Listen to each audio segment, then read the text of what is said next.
Hi all, welcome to the economic mind. ഇന്ന് നമ്മൾ discuss ചെയ്യാൻ പോകുന്നത് പോവർട്ടി അല്ലെങ്കിൽ ദാരിദ്ര്യത്തെ കുറിച്ചാണ്.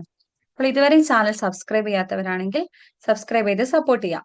അപ്പൊ നമ്മൾ ഇന്ന് പറയാൻ പോകുന്നത് എന്താണ് ദാരിദ്ര്യം, അതുപോലെ തന്നെ ടൈപ്സ് ഓഫ് പോവർട്ടി, ഏതെല്ലാം തരത്തിലുണ്ട്, അതുപോലെ തന്നെ ഗവൺമെന്റ് ഇതിനായിട്ട് ഈ ദാരിദ്ര്യം ഒഴിവാക്കാനായിട്ട് ഇൻട്രൊഡ്യൂസ് ചെയ്തിട്ടുള്ള വേരിയസ് പ്രോഗ്രാംസ്, അതുപോലെ തന്നെ ഈ പോവർട്ടിയുടെ കാരണങ്ങൾ, ഇവയൊക്കെയാണ് നമ്മൾ ഇന്ന് ഡിസ്കസ് ചെയ്യുന്നത്. സോ മീനിങ് ഓഫ് പോവർട്ടി, എന്താണ് പോവർട്ടി എന്ന് നോക്കാം. Poverty refers to a situation where a person lacks the financial resources and essentials for a minimum standard of living. ഒരു വ്യക്തിക്ക് ഏറ്റവും കുറഞ്ഞ ജീവിത നിലവാരത്തിന് ആവശ്യമായ സാമ്പത്തിക സ്രോതസ്സുകളും വസ്തുക്കളും ഇല്ലാത്ത സാഹചര്യത്തെയാണ് ദാരിദ്ര്യം എന്ന് പറയുന്നത്. ഒരു മിനിമം ആയിട്ടുള്ള സ്റ്റാൻഡേർഡ് ഓഫ് ലിവിംഗും കൂടി ആ വ്യക്തിക്ക് നടത്താൻ സാധിക്കില്ല. അതായത് a poor person is unable to fulfil basic needs like food, clothing, shelter, health care and education. ഭക്ഷണം, വസ്ത്രം, പാർപ്പിടം, ആരോഗ്യം, അതുപോലെ തന്നെ വിദ്യാഭ്യാസം എന്നീ ഏറ്റവും ബേസിക് ആയിട്ടുള്ള ആവശ്യങ്ങൾ കൂടി ഒരാൾക്ക് ഫുൾഫിൽ ചെയ്യാൻ പറ്റാത്ത അവസ്ഥയാണ് എന്തെന്ന് പറയുന്നത്, പോവേർട്ടി അല്ലെങ്കിൽ ദാരിദ്ര്യം എന്ന് പറയുന്നത്. ആൻഡ് ടൈപ്സ് ഓഫ് പോവേർട്ടി, ഏതൊക്കെയാണ് വ്യത്യസ്ത തരം ടൈപ്സ് എന്ന് നോക്കാം. Absolute poverty, relative poverty, urban poverty, rural poverty, situational poverty, chronic poverty, multi dimensional poverty. ഇവ ഓരോന്നും എന്താന്ന് നോക്കാം. First, absolute poverty. It is also called extreme poverty. ഈ ആബ്സല്യൂട്ട് പോവർട്ടിന്റെ മറ്റൊരു പേരാണ് എന്ത്, extreme poverty. It is a condition where people can't meet the basic minimum needs. ഏറ്റവും ബേസിക് ആയിട്ടുള്ള മിനിമം ആയിട്ടുള്ള ആവശ്യങ്ങൾ പോലും ഒരു വ്യക്തിക്ക് സാറ്റിസ്ഫൈ ചെയ്യാൻ പറ്റുന്നില്ല എങ്കിൽ അതിനെയാണ് നമ്മൾ ആബ്സല്യൂട്ട് പോവർട്ടി എന്ന് പറയാം. Example, food, shelter, clothing. ഭക്ഷണം, വസ്ത്രം, പാർപ്പിടം പോലുള്ള മിനിമം നീഡ്സ് പോലും ഒരു വ്യക്തിക്ക് സാറ്റിസ്ഫൈ ചെയ്യാൻ പറ്റുന്നില്ല എങ്കിൽ അതിനാണ് നമ്മൾ ആബ്സല്യൂട്ട് പോവർട്ടി എന്ന് പറയാം. ഇത് ഇന്ത്യ പോലുള്ള ഡെവലപ്പിംഗ് കൺട്രീസിലാണ് കോമൺ ആയിട്ടും കാണാൻ പറ്റുന്നത്. അടുത്തതാണ് റിലേറ്റീവ് പോവർട്ടി. പേരുപോലെ തന്നെ a person is poor compared to others in their society. ഒരു വ്യക്തി ദരിദ്രനാണെന്ന് തീരുമാനിക്കുക അതേ സൊസൈറ്റിയിൽ തന്നെ വേറൊരു വ്യക്തിയുമായിട്ട് കമ്പയർ ചെയ്തിട്ടാണ്. ഒന്നുകൂടി ഞാൻ ക്ലിയർ ആക്കി തരാം. ഒരു വ്യക്തിക്ക് മാസം 10,000 രൂപയാണ് കിട്ടുന്നതെങ്കിൽ മറ്റൊരു വ്യക്തിക്ക് 50,000 രൂപയാണ് വരുമാനം. അപ്പൊ ഈ 50,000 രൂപ ഏൺ ചെയ്യുന്ന ആളെ വെച്ച് നോക്കുമ്പോൾ ഈ 10,000 രൂപ ഏൺ ചെയ്യുന്ന വ്യക്തി എന്ന് പറയുന്നത് ദരിദ്രനാണ്. Clear? It focuses on inequality in income or standard of living. ഒരു വ്യക്തിയുടെ വരുമാനത്തിലോ അല്ലെങ്കിൽ ആ സ്റ്റാൻഡേർഡ് ഓഫ് ലിവിങ്ങിലും ഉള്ള ആ ഒരു ഇനീക്വാലിറ്റിനെയാണ് റിലേറ്റീവ് പോവർട്ടി കൊണ്ട് ഉദ്ദേശിക്കുന്നത്.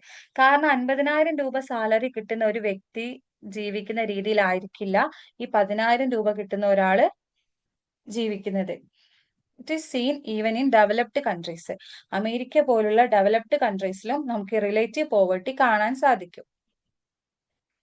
അടുത്തതാണ് എന്ത്, അർബൻ പോവർട്ടി. അർബൻ പോവർട്ടി എന്ന് പറഞ്ഞാൽ it is found in cities. പേര് പോലെ തന്നെ സിറ്റികളിലാണ് അർബൻ പോവർട്ടി കാണാൻ സാധിക്കുന്നത്. It is characterised by unemployment, poor housing, lack of sanitation and health care. അതായത് അൺഎംപ്ലോയ്മെന്റ്, തൊഴിലില്ലായ്മയും, അതുപോലെ തന്നെ പുവർ ഹൗസിങ്ങും, lack of sanitation and health കെയറും, ഇവയൊന്നും ഇല്ലാത്ത ആ ഒരു അവസ്ഥയെയാണ് നമ്മൾ അർബൻ പോവർട്ടി എന്ന് പറയുന്നത്. ഈ അർബൻ പോവർട്ടി പ്രധാനമായിട്ടും റൂറൽ ഏരിയയിൽ നിന്നുമുള്ള മൈഗ്രേഷന്റെ ഫലമായിട്ടാണ് സംഭവിക്കുക. കാരണം ഗ്രാമപ്രദേശങ്ങളിൽ നിന്നുള്ള ആളുകള് അർബൻ ഏരിയയിലേക്ക് പോകുമ്പോൾ അവർക്ക് പെട്ടെന്ന് അവിടെ എന്ത് കിട്ടില്ല, നല്ലൊരു ജോലി കണ്ടെത്താൻ പറ്റില്ല, അതേപോലെ തന്നെ നല്ലൊരു വീടോ കാര്യമോ ഒന്നും ലഭിക്കില്ല. അപ്പൊ ഇതിനെയാണ് നമ്മൾ എന്തെന്ന് പറയുന്നത്, അർബൻ പോവർട്ടി എന്ന് പറയുന്നത്. ക്ലിയർ?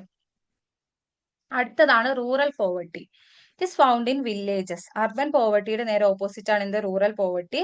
അർബൻ പോവർട്ടി സിറ്റീസിലാണെങ്കിൽ റൂറൽ പോവർട്ടി വില്ലേജസിലാണ് നമുക്ക് കാണാൻ പറ്റുക. It is related to low agricultural income, lack of infrastructure and indebtedness and seasonal employment. Agricultural ഇൻകത്തിൽ ഉണ്ടാവുന്ന കുറവും ലാക്ക് ഓഫ് ഇൻഫ്രാസ്ട്രക്ചറും അതുപോലെ തന്നെ കടവും സീസണൽ എംപ്ലോയ്മെന്റും ഒക്കെയാണ് ഈ റൂറൽ പോവർട്ടിനെ എന്ന് പറയുന്നത്. ഇപ്പൊ റൂറൽ പോവർട്ടി എന്ന് പറഞ്ഞാൽ നമ്മൾ പറഞ്ഞു അഗ്രികൾച്ചർ ലിംഗത്തിൽ ഉണ്ടാവുന്ന കുറവാണ്. ഈ അഗ്രികൾച്ചർ പ്രൊഡക്ട്സിന് പ്രത്യേകത എന്താ? അത് ഓരോന്നും ഓരോ സീസണൽ ആയിരിക്കും അല്ലെ? അതുകൊണ്ട് തന്നെ ഈ സീസണൽ എംപ്ലോയ്മെന്റും എന്തിന് കാരണമാവുന്നുണ്ട്? ഈ റൂറൽ പോവർട്ടിയിലേക്ക് നയിക്കുന്നു എന്ന് പറയാം. അടുത്തതാണ് സിറ്റുവേഷണൽ പോവർട്ടി.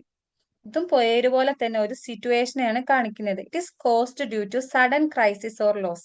പെട്ടെന്നുണ്ടാവുന്ന ഒരു ക്രൈസിസിന്റെയോ അല്ലെങ്കിൽ ലോസിന്റെയോ ഫലമായിട്ട് ഉണ്ടാവുന്ന പോവർട്ടിയാണ് എന്ത്? Situational poverty. അതായത് നമുക്കറിയാം ഇപ്പൊ പെട്ടെന്ന് നാച്ചുറൽ ഡിസാസ്റ്റേഴ്സ്, എന്തെങ്കിലും ഒരു ഫ്ലഡ്, വെള്ളപ്പൊക്കമൊക്കെ വന്നു കഴിഞ്ഞാൽ ഒറ്റയടിക്ക് നമുക്ക് നമ്മുടെ വീടും കാര്യമൊക്കെ നഷ്ടപ്പെടുക, നമ്മളെ അസറ്റും നമ്മളെ സമ്പാദ്യങ്ങളും എല്ലാം നഷ്ടപ്പെടുന്ന ആ ഒരു അവസ്ഥ ഉണ്ടല്ലോ. അപ്പൊ നമ്മൾ ഓൾറെഡി എങ്ങോട്ടേക്കാ പോവാ? പോവർട്ടി, ദാരിദ്ര്യം ഉണ്ടാവും. അതുപോലെ തന്നെ ഒരു ആക്സിഡന്റ്, ഇപ്പം ഒരു വീട്ടിലെ ഗൃഹനാഥന് ഒരു ആക്സിഡന്റ് സംഭവിച്ചു എന്ന് വെക്കുക. അപ്പൊ അദ്ദേഹത്തിന് പിന്നെ ജോലിക്ക് പോകാനൊന്നും കഴിയുന്നില്ല. അപ്പം ആ വീടിന്റെ തന്നെ ഏർണിങ്സിനെ മൊത്തത്തിലാണ് അത് ബാധിക്കുക. ആ വീടിന് മൊത്തത്തിൽ വരുമാനം ഉണ്ടാവാത്ത ഒരു സിറ്റുവേഷൻ വരുന്നു. അത് അവരെ എന്തിലേക്ക് നയിക്കുന്നു? പോവർട്ടിയിലേക്ക് നയിക്കുന്നു. ഇതാണ് എന്തെന്ന് പറയുന്നത്? Situational poverty. It is a temporary one. ഇതൊരു ടെമ്പററി ആയിട്ടുള്ള കാര്യമാണ് സിറ്റുവേഷണൽ പോവർട്ടി. അടുത്തതാണ് ക്രോണിക് പോവർട്ടി. ക്രോണിക് പോവർട്ടി എന്ന് പറഞ്ഞാൽ it's a long term poverty passed across generations. ജനറേഷൻസില് ജനറേഷൻസിലോളം ഇങ്ങനെ നീണ്ടുകൊണ്ടിരിക്കുന്ന ഒരു ലോങ് ടേം ആയിട്ടുള്ള ഒരു പോവർട്ടിനെയാണ് നമ്മൾ എന്തെന്ന് പറയുന്നത്? Chronic poverty. അത് ഒരു ജനറേഷനെ മാത്രമല്ല ബാധിക്കുക, മറിച്ച് വരാൻ പോകുന്ന ജനറേഷനെയും കൂടി ബാധിക്കുന്ന ഒന്നാണ് chronic poverty. Difficult to escape due to lack of education, assets and opportunity. അതായത് എക്സാമ്പിൾ പറയുകയാണെങ്കിൽ ഒരു വീട്ടില് ഒരു വീട്ടുകാർക്ക് എന്താണ് എഡ്യൂക്കേഷൻ വളരെ കുറവാണ്, വിദ്യാഭ്യാസം വളരെ കുറവാണ്, അതുപോലെ തന്നെ അവർക്ക് കാര്യമായിട്ടുള്ള അവസരങ്ങളൊന്നും ലഭിക്കുന്നില്ല, സമ്പാദ്യവും കുറവാണ്. ഓട്ടോമാറ്റിക്കലി അവരുടെ മക്കളായിട്ട് വരുന്ന ആൾക്കാരും എങ്ങനെയാണ് ജീവിക്കുക? ആ ഒരു സിറ്റുവേഷനിലുള്ള പാരന്റ്സിന്റെ മക്കളും ആ ഒരു അവസ്ഥയിൽ തന്നെയാണ് ജീവിക്കുക. അതിനെയാണ് നമ്മൾ എന്തെന്ന് പറയുന്നത്? ക്രോണിക് പോവർട്ടി എന്ന് പറയുന്നത്. Then multi dimensional poverty. അടുത്തതാണ് എന്ത്? മൾട്ടി ഡയമെൻഷണൽ പോവർട്ടി എന്ന് പറയുന്നത്. It includes more than income. ഇവിടെ ഇൻകത്തിനെ മാത്രമല്ല നമ്മൾ മെഷർ ചെയ്യുക. പോവർട്ടി കണക്കാക്കാൻ, ദാരിദ്ര്യമുണ്ടോ ഇല്ലയോ എന്ന് മനസ്സിലാക്കാൻ ഒരാളുടെ വരുമാനത്തിന് വെച്ചിട്ട് മാത്രമല്ല നോക്കുക, മറിച്ച് അയാളുടെ ഹെൽത്ത്, ആരോഗ്യം എങ്ങനെയാണെന്ന് നോക്കും, എഡ്യൂക്കേഷൻ നോക്കും, സ്റ്റാൻഡേർഡ് ഓഫ് ലിവിങ് നോക്കും. ഇപ്പൊ ഒരാളുടെ ആരോഗ്യം തീരെ ഇല്ലാത്തൊരു മനുഷ്യനാണോ, അല്ലെങ്കിൽ എഡ്യൂക്കേഷന് വളരെ കുറവാണോ, അതുപോലെ തന്നെ സ്റ്റാൻഡേർഡ് ഓഫ് ലിവിങ് വളരെ കുറവാണോ, അതുപോലെ തന്നെ ഇൻകം വളരെ കുറവാണോ, ഇത്തരത്തിൽ മൂന്നോ നാലോ കാര്യങ്ങൾ വെച്ച് നോക്കുന്നതാണ് എന്ത്? മൾട്ടി ഡയമെൻഷണൽ പോവർട്ടി എന്ന് പറയുന്നത്. ക്ലിയർ? ഇപ്പൊ ഈ മൾട്ടി ഡയമെൻഷണൽ പോവർട്ടി നമ്മൾ മെഷർ ചെയ്യുക മൾട്ടി ഡയമെൻഷണൽ പോവർട്ടി ഇൻഡെക്സ് ഉപയോഗിച്ചിട്ടാണ്. Then measurement of poverty in India. ഇന്ത്യയിൽ പ്രധാനമായിട്ട് പോവർട്ടി മെഷർ ചെയ്യാൻ വേണ്ടിയിട്ട് ഉപയോഗിക്കുന്നത് ഒന്ന് പോവർട്ടി ലൈനും അതുപോലെ തന്നെ പോവർട്ടി റേഷ്യോ ആണെന്ന് മനസ്സിലാക്കുക.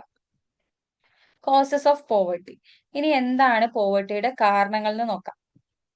അൺഎംപ്ലോയ്മെന്റ്, തൊഴിലില്ലായ്മ. നമ്മൾ പറഞ്ഞു ഒരാൾക്ക് തൊഴിലില്ലെങ്കിൽ പിന്നെ അയാൾക്ക് വരുമാനം ഉണ്ടാവില്ല. അത് എന്തിന് കാരണമാകും? ദാരിദ്ര്യത്തിന് കാരണമാകും. Low income and productivity. ഇനി അയാൾക്ക് വരുമാനം ഉണ്ട്, പക്ഷെ വളരെ തുച്ഛമായ വരുമാനമാണെങ്കിലും അത് അയാളുടെ ആവശ്യങ്ങളൊന്നും നിറവേറാൻ സഹായിക്കൂല, അതും പോവർട്ടിക്ക് കാരണമാവും. Then unequal distribution of wealth. Wealth തുല്യമല്ലാത്ത രീതിയിലായിരിക്കും ഡിസ്ട്രിബ്യൂട്ട് ചെയ്തിട്ടുണ്ടാവുക. എല്ലാവർക്കും ഒരേപോലെയാണോ വെൽത്ത് അല്ലെങ്കിൽ സമ്പാദ്യം ഉണ്ടാവുക? അല്ല, വ്യത്യസ്തമായിരിക്കും. അതും പോവർട്ടിക്ക് ഒരു കാരണമാണ്. Then high population growth.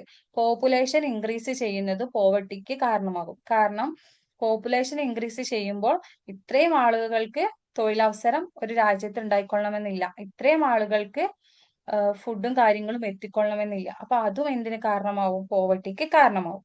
Then lakh of education and skills.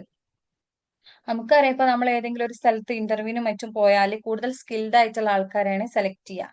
അപ്പൊ ഈ സ്കിൽഡ് എന്നുള്ളത് എഡ്യൂക്കേഷന്റെ കേസിൽ മാത്രമല്ല, ഇനിയിപ്പോ എന്തൊരു ജോബ് എടുത്ത് നോക്കിയാലും, ഇനി ഓർഗനൈസ്ഡ് സെക്ടറിലുള്ളതായാലും അൺഓർഗനൈസ്ഡ് സെക്ടറിലുള്ളതായാലും ഏതൊരു ജോബ് എടുത്ത് നോക്കിയാലും കൂടുതൽ ഹാർഡ് വർക്കിംഗ് അല്ലെങ്കിൽ കൂടുതൽ സ്കിൽഡ് ആയിട്ടുള്ള പേഴ്സൺസിനെ മാത്രമേ അവിടെ ചൂസ് ചെയ്യുള്ളൂ. സ്കില്ല് കുറഞ്ഞ ആൾക്കാർക്ക് അവിടെ എന്തില്ല? അവസരങ്ങൾ ഇല്ല. ആൻഡ് സോഷ്യൽ എക്സ്ക്ലൂഷൻ ആണ് ഡിസ്ക്രിമിനേഷൻ. നമുക്കറിയാം നമ്മുടെ സൊസൈറ്റിയിൽ നിലനിൽക്കുന്ന ചില ഡിസ്ക്രിമിനേഷൻസും അതേപോലെ തന്നെ എക്സ്ക്ലൂഷനും ഉണ്ട്. ഇത്തരത്തിലുള്ള ഈ ഡിസ്ക്രിമിനേഷനും കാര്യങ്ങളും ചില ആളുകൾക്ക് എന്ത് നഷ്ടപ്പെടുത്തുകയാണ് ചെയ്യുന്നത്? അവരുടെ അവസരങ്ങളും അവരുടെ തൊഴിലും ഇല്ലാതാക്കുകയാണ് ചെയ്യുന്നത്. അതും എന്തിലേക്ക് നയിക്കുന്നു? പോവർട്ടിയിലേക്ക് നയിക്കുന്നു. ക്ലിയർ?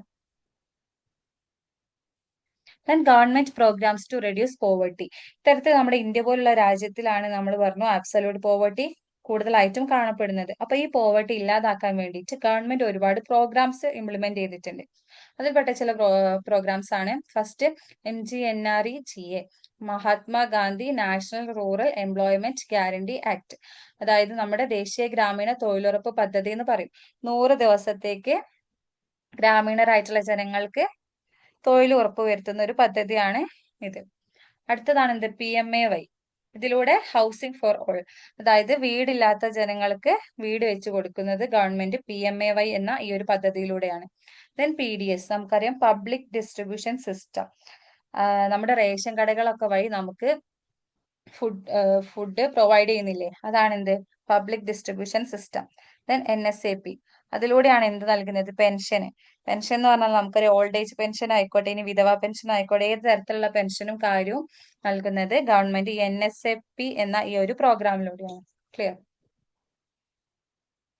സോ അപ്പൊ നമ്മൾ ഇന്ന് പറഞ്ഞത് പോവർട്ടി എന്താണെന്നാണ്, പിന്നെ ടൈപ്സ് ഓഫ് പോവർട്ടി ഏതൊക്കെയാന്ന് പറഞ്ഞു, അതുപോലെ തന്നെ കോസസ് ഓഫ് പോവർട്ടി പറഞ്ഞു, പോവർട്ടി മെഷർ ചെയ്യുന്ന ഒരു ഇന്ത്യയിൽ മെഷർ ചെയ്യുന്ന കാര്യങ്ങൾ ഏതൊക്കെയാന്ന് നമ്മൾ പറഞ്ഞു, അതുപോലെ തന്നെ ലാസ്റ്റ് ആയിട്ട് നമ്മൾ പറഞ്ഞത് പോവർട്ടി റെഡ്യൂസ് ചെയ്യാൻ വേണ്ടിയിട്ട് ഇന്ത്യൻ ഗവൺമെന്റ് കൊണ്ടുവന്നിട്ടുള്ള വിവിധ പ്രോഗ്രാംസും പറഞ്ഞു. ക്ലിയർ?